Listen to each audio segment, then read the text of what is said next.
الحمد لله رب العالمين والصلاة والسلام على سيد المرسلين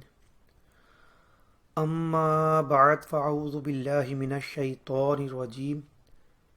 بسم الله الرحمن الرحيم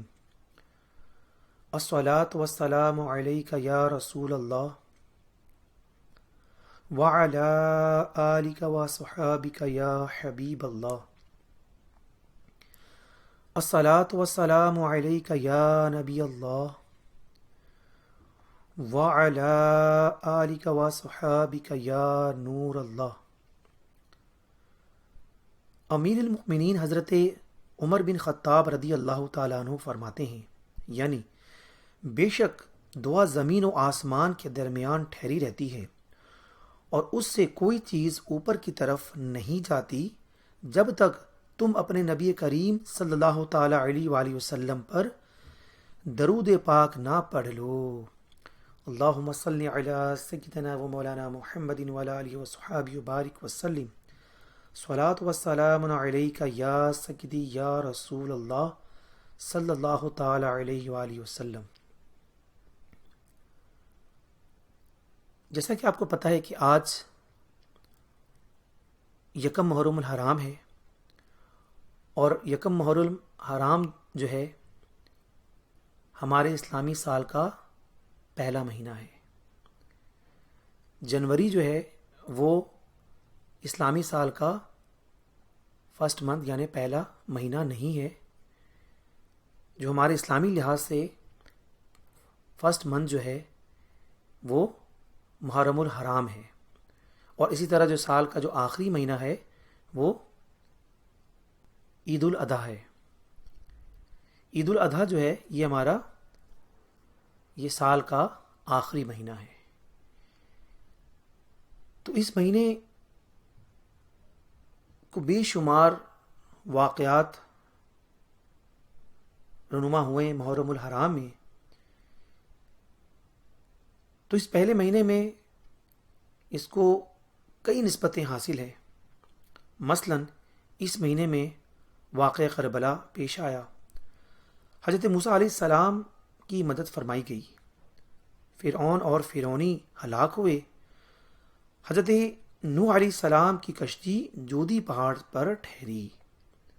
حضرت یونس علیہ السلام کو مچھلی کے پیٹ سے نجات ملی، اور حضرت آدم علیہ نبینا علیہ السلام کی توبہ قبول ہوئی۔ ان کے علاوہ اور بھی کئی نسبتیں ہیں، لیکن اس کی پہلی تاریخ کو امیر المومنین مسلمانوں کے عظیم خلیفہ حضرت عمر فاروق اعظم رضی اللہ تعالیٰ عنہ سے بھی خاص نسبت ہے کہ اسی دن آپ رضی اللہ تعالیٰ عنہ کی شہادت ہوئی۔ تو آئیے اسی مناسبت سے آج ہم بھی امیر المومنین حضرت عمر فاروق اعظم رضی اللہ تعالیٰ عنہ کی شان اور عاجزی اور سادگی کے بارے میں سنیں گے۔ آج محرم الحرام کی پہلی تاریخ ہے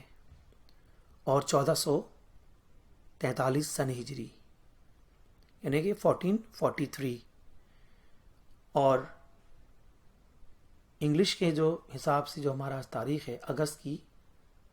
10 تاریخ، لیکن کیا ہے کہ ہر کنٹری میں جو ٹائم کے حساب سے جو ہے وہ ڈیفرنٹ ٹائم ہوتا ہے،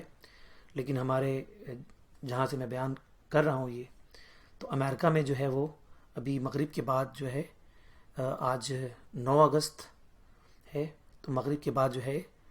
وہ یکم محرم الحرام شروع ہو چکا ہے۔ تو دوسرے کنٹری میں جہاں پر کل ہے جہاں پر تو دوسرے دن شروع ہوتا ہے، جیسے کہ 10 تاریخ کو یکم محرم الحرام ہے۔ تو آئیے انہی کی مناسبت سے شان عمر فاروق اعظم رضی اللہ تعالیٰ عنہ اور آپ کے سیرت کے بارے میں کچھ سننے کی سعادت حاصل کرتے ہیں۔ فیضان فاروق اعظم جلد 2 کے صفحہ نمبر 169 پر لکھا ہے کہ امیر المؤمنین حضرت علی شیر خدا رضی اللہ عنہ بیان فرماتے ہیں کہ ایک بار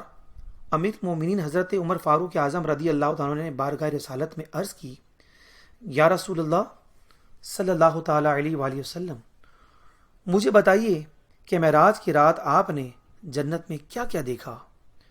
رسول کریم صلی اللہ تعالیٰ علیہ وآلہ وسلم نے ارشاد فرمایا، اے عمر بن خطاب، اگر میں تمہارے درمیان اتنا عرصہ رہوں جتنا عرصہ حضرت نوح علیہ السلام اپنی قوم کے یہاں رہے، یعنی 1000 سال تک، اور پھر میں تمہیں جنتی واقعات و مشاہدات بتا دوں تو بھی وہ ختم نہ ہوں گی۔ لیکن اے عمر، جب تم نے مجھے یہ بول ہی دیا ہے کہ مجھے جنت کی باتیں بتائیے،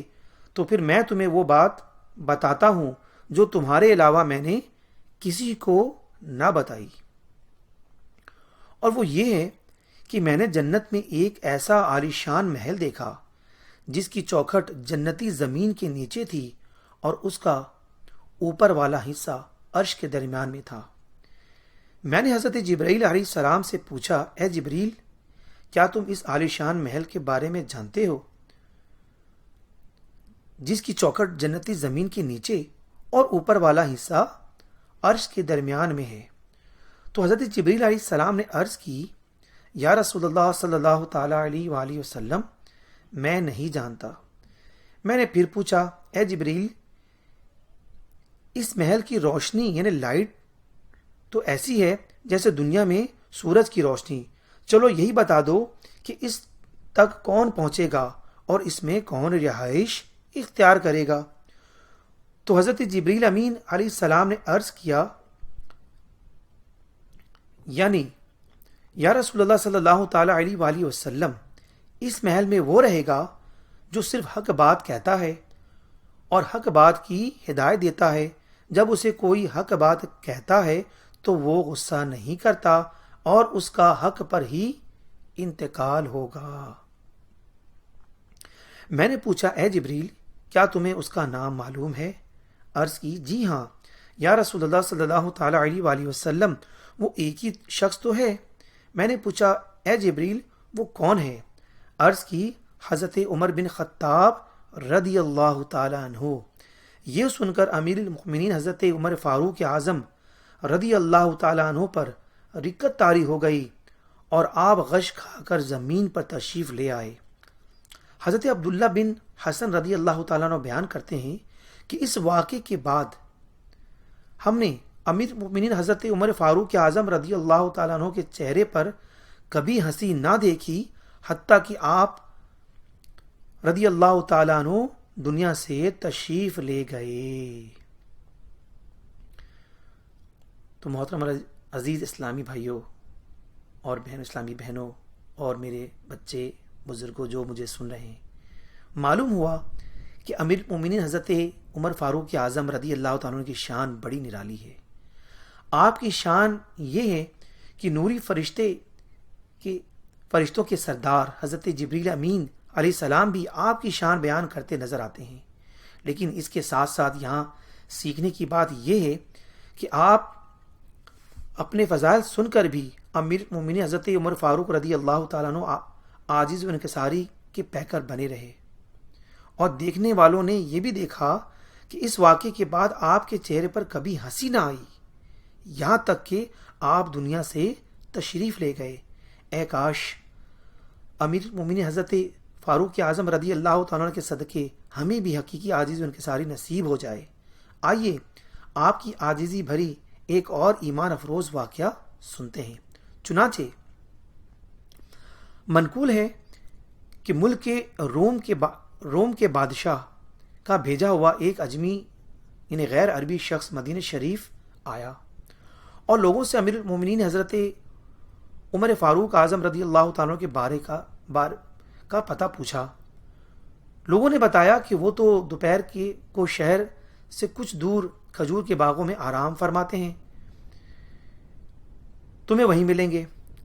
یہ اجمی شخص ڈھونڈتے ڈھونڈتے آپ کے پاس پہنچ گیا، دیکھا کہ آپ اپنا چمڑے کا درہ یعنی ہنٹر اپنے سر کے نیچے رکھ کر زمین پر گہری نیند سو رہے ہیں۔ اجمی شخص اس ارادے سے تلوار کو نیام سے نکال کر آگے بڑھا کہ آپ کو قتل کر کے بھاگ جائے،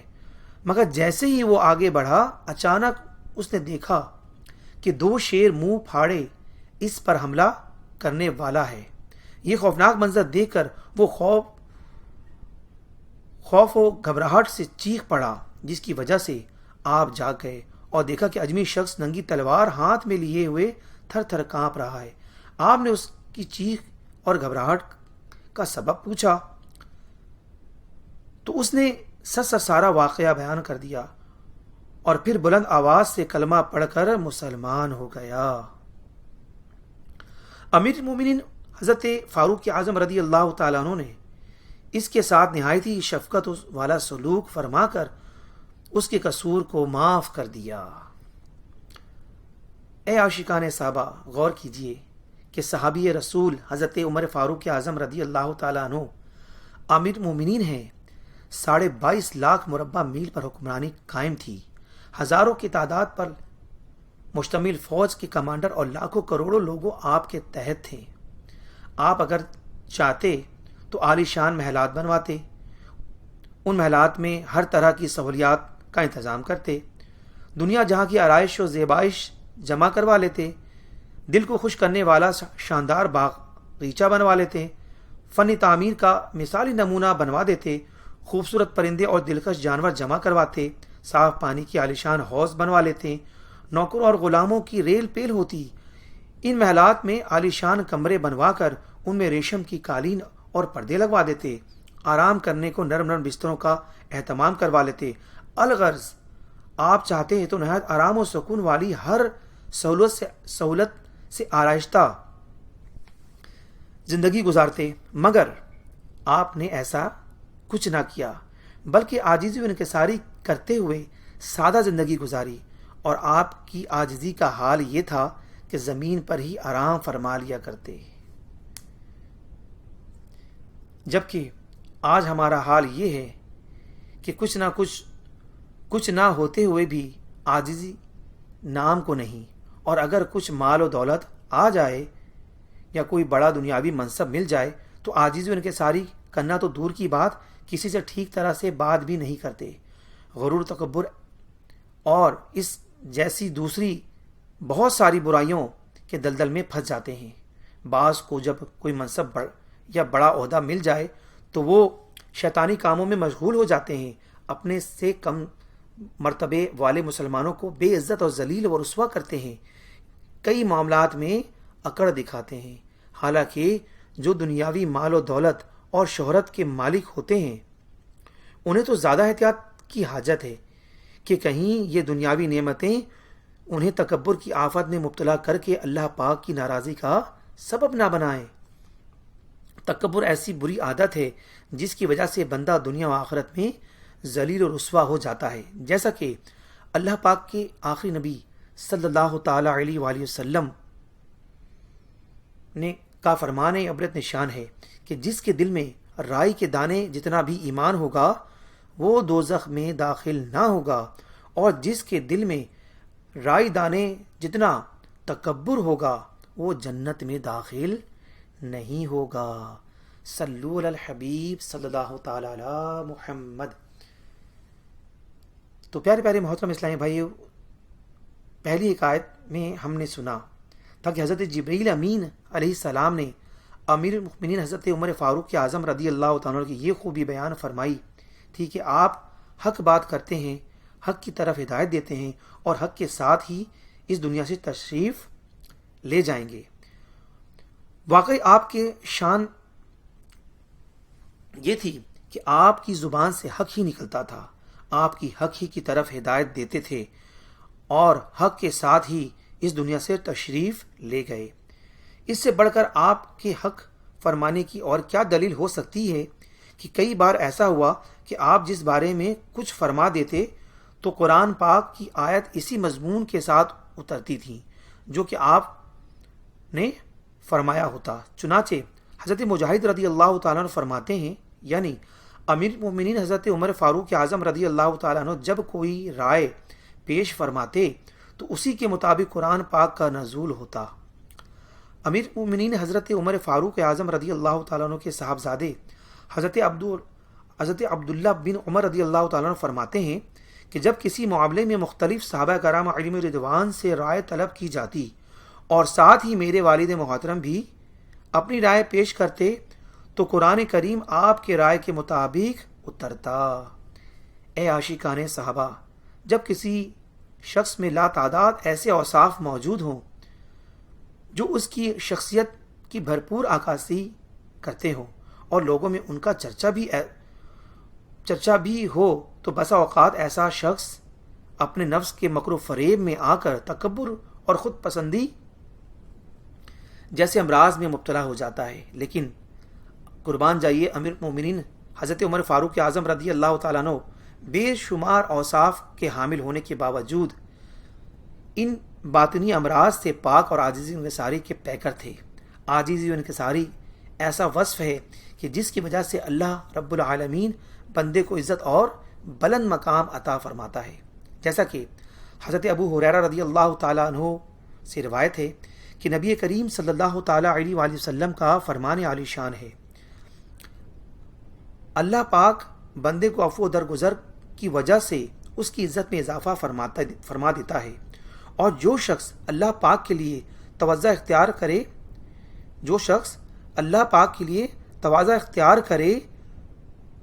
کرتا ہے تو اللہ پاک اسے بلندی عطا فرماتا ہے۔ حضرت سعید بن مسیب رضی اللہ تعالیٰ سے روایت ہے، فرماتے ہیں کہ امیر المومنین حضرت عمر فاروق اعظم رضی اللہ تعالیٰ عنہ جب شہر سے باہر کہیں سفر وغیرہ پر جاتے تو راستے میں استراحت کے لیے مٹی کا ڈھیر لگا کر اس پر کپڑا بچھاتے اور آرام فرماتے۔ حضرت عامر بن ربیعہ رضی اللہ تعالیٰ فرماتے ہیں کہ امیر المومنین حضرت عمر فاروق اعظم رضی اللہ تعالیٰ عنہ حج کے لیے مکہ مکرمہ کو روانہ ہوئے تو پورے سفر حج میں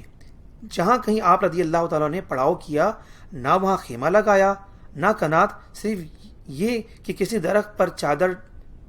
یا چٹائی ڈال لیتے اور اس کے سائے میں بیٹھ جاتے۔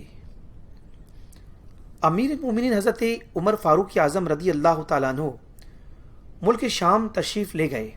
حضرت ابو عبیدہ بن جراح رضی اللہ تعالیٰ عنہ بھی آپ کے ساتھ تھے۔ دونوں ایک ایسے مقام پر پہنچے جہاں گھٹنوں تک پانی تھا۔ آپ اپنی اٹھنی پر سوار تھے، اٹھنی سے اترے اور اپنے موزے اتار کر اپنے کندھوں پر رکھ لیے، پھر اٹھنی کا لگام تھام کر پانی میں داخل ہو گئے تو حضرت ابو عبیدہ بن جراح رضی اللہ تعالیٰ نے عرض کی، اے امیر المومنین، آپ یہ کام کر رہے ہیں، مجھے یہ پسند نہیں کہ یہاں کے باشندے آپ کو نظر اٹھا کر دیکھیں۔ تو آپ رضی اللہ تعالیٰ عنہ نے عاجزی و انکساری سے بھرپور جواب دیتے ہوئے ارشاد فرمایا، افسوس اے ابو عبیدہ، اگر یہ بات تمہارے علاوہ کوئی اور کہتا تو میں اسے اس امت کے لیے نشان عبرت بنا دیتا۔ کیا تمہیں یاد نہیں کہ ہم ایک بے سر و سامان قوم تھے، پھر اللہ پاک نے ہمیں اسلام کے ذریعے عزت بخشی۔ جب بھی ہم اللہ پاک کی عطا کردہ عزت کے علاوہ عزت حاصل کرنا چاہیں گے تو اللہ ہمیں رسوا کر دے گا۔ صلو علی الحبیب صلی اللہ تعالی علی محمد صلی اللہ تعالی علیہ وآلہ وسلم۔ اے عاشقان صحابہ، آپ نے سنا کہ خلیفۃ المسلمین امام العادلین حضرت سیدنا فاروق اعظم رضی اللہ تعالیٰ عنہ مسلمانوں کے خلیفہ اور آدھی دنیا کی سلطنت کے مالک ہونے کے باوجود کیسے عاجزی و انکساری کے پیکر تھے، جبکہ آج کل کے زمانے میں اگر کسی شخص کو کوئی بڑا منصب یا عہدہ مل جائے تو وہ اپنے آپ کو دوسروں سے اعلیٰ سمجھنے لگتا ہے، خود کو صحیح اور دوسروں کو غلط سمجھنے لگتا ہے۔ اس کی یہ سوچ بن جاتی ہے کہ دوسرا تو غلط ہو سکتا ہے، میں غلط نہیں ہو سکتا۔ اگر کبھی کوئی اس کی غلطی کی نشاندہی کرنے کی جسارت کر بیٹھے تو اس کے خلاف انتقامی کارروائی شروع کر دیتا ہے۔ مگر قربان جائیے حضرت عمر فاروق اعظم رضی اللہ تعالیٰ عنہ کی عاجزی کے، آپ تو اس شخص کو اپنا محبوب سمجھتے تھے جو آپ کی غلطی کی نشاندہی کرے۔ چنانچہ حضرت سفیان بن عیینہ رضی اللہ تعالیٰ روایت کرتے ہیں کہ امیر المومنین حضرت عمر فاروق اعظم رضی اللہ عنہ نے ارشاد فرمایا کہ مجھے سب سے زیادہ محبوب وہ ہے جو میرے عیب بتائے۔ امیر المومنین حضرت فاروق اعظم رضی اللہ تعالیٰ کی بھی یہ عادت بھی مبارکہ تھی کہ نہایت عاجزی و انکساری کرنے کے ساتھ ساتھ بسا اوقات آپ رضی اللہ تعالیٰ عنہ اپنے نفس سے بھی عاجزی کا اقرار کرواتے۔ چنانچہ حضرت ابن مالک رضی اللہ تعالیٰ سے روایت ہے، فرماتے ہیں کہ ایک دن امیر مومنین حضرت عمر فاروق اعظم رضی اللہ تعالیٰ عنہ کہیں باہر نکلے تو میں بھی آپ کے پیچھے پیچھے چل پڑا۔ کیا دیکھتا ہوں کہ آپ ایک باغ میں داخل ہوئے، میرے اور ان کے درمیان ایک دیوار تھی۔ میں نے سنا کہ آپ رضی اللہ تعالیٰ عنہ اپنے آپ کو مخاطب کر کے بطور عاجزی ارشاد فرما رہے ہیں، اے مسلمانوں کی خلیفہ، قسم بخدا تم اللہ پاک سے ڈرتے رہو ورنہ میں تمہیں ضرور عذاب دوں گا۔ اے عاشقان صحابہ، امیر المومنین حضرت عمر فاروق اعظم رضی اللہ تعالیٰ عنہ وسیع و عریض اسلامی سلطنت کے حاکم ہونے کے باوجود اپنی زندگی کا معیار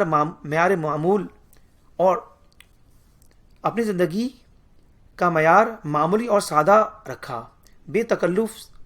تکلف سادہ اور عام آدمی کی سی زندگی بسر کی۔ آپ نے اپنی زندگی کو خوشحالی، عیش و عشرت، لذیذ کھانوں اور آشائشوں سے دور رکھا۔ آئیے حضرت فاروق اعظم رضی اللہ عنہ کی روشن سیرت کے اس چمکدار پہلو سادگی کے بارے میں سنتے ہیں۔ چنانچہ جب حضرت فاروق اعظم رضی اللہ تعالیٰ عنہ نے رسول اکرم صلی اللہ تعالیٰ علیہ وآلہ وسلم کو بغیر چھنے آٹے کی روٹی کھاتے ہوئے دیکھا، تب سے آپ نے بھی کبھی چھنے ہوئے آٹے کی روٹی نہیں کھائی۔ کبھی یوں ہوا کہ صاحبزادی نے روٹی اور ٹھنڈے شوربے میں زیتون ملا کر آپ کی خدمت میں پیش کیا تو فرمایا، ایک برتن میں 2 سالن، میں اسے کبھی نہیں چکھوں گا۔ کبھی ایسا ہوا کہ خشک شامی روٹی دانتوں سے توڑ کر کھاتے۔ کسی نے پوچھا، یا امیر المومنین اگر آپ کہیں تو میں آپ کے لیے نرم غذا لے آؤں؟ تو فرمایا، کیا تمہاری نظر میں عرب میں کوئی ایسا شخص ہے جو عمدہ غذا حاصل کرنے کے لیے مجھ سے زیادہ قوت رکھتا ہو؟ یعنی آپ حاکم تھے اور عمدہ غذا حاصل کر سکتے تھے، مگر پھر بھی سادگی اختیار کرتے ہوئے خشک روٹی تناول فرما رہے تھے۔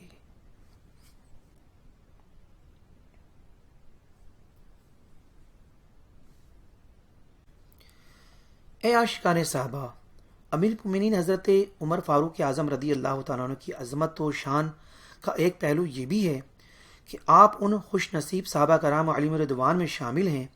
جن کی فضیلت و شان پر کئی فرامین رسول صلی اللہ تعالیٰ علیہ وآلہ وسلم موجود ہیں۔ آپ کو بارگاہ رسالت سے بے شمار ایسے فضائل عطا ہوئے جن میں کوئی آپ کا شریک نہیں۔ آئیے ہم بھی ان فضائل میں سے کچھ سننے کی سعادت حاصل کرتے ہیں۔ نبی کریم صلی اللہ تعالیٰ علیہ وآلہ وسلم نے آپ کو خود علم عطا فرمایا، آپ کی دور خلافت قوت کو بیان فرمایا۔ شیطان امیر المومنین حضرت عمر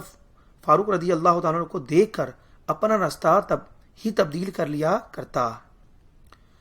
آپ نبی نہ ہونے کے باوجود نبیوں کی طرح کلام کرنے والے ہیں۔ نبی کریم صلی اللہ تعالیٰ علیہ وآلہ وسلم نے آپ کے قبول اسلام کی دعا فرمائی۔ آپ کے قبول اسلام پر آسمان والوں نے بھی خوشیاں منائیں۔ حضور پاک صلی اللہ تعالیٰ علیہ وآلہ وسلم نے فرمایا، اگر میرے بعد کوئی نبی ہوتا تو وہ عمر ہوتا۔ فرمایا، میرے بعد حق عمر کے ساتھ ہوگا، وہ جہاں بھی ہو۔ فاروق اعظم رضی اللہ تعالیٰ کی محبت ایمان کی ضمانت ہے۔ آپ کو بارگاہ رسالت سے جنت کی خوشخبری عطا ہوئی، یعنی آپ اس 10 عشرہ مبشرہ میں شامل ہیں جن کو نبی پاک صلی اللہ تعالیٰ علیہ وآلہ وسلم نے جنتی ہونے کی بشارت دی تھی۔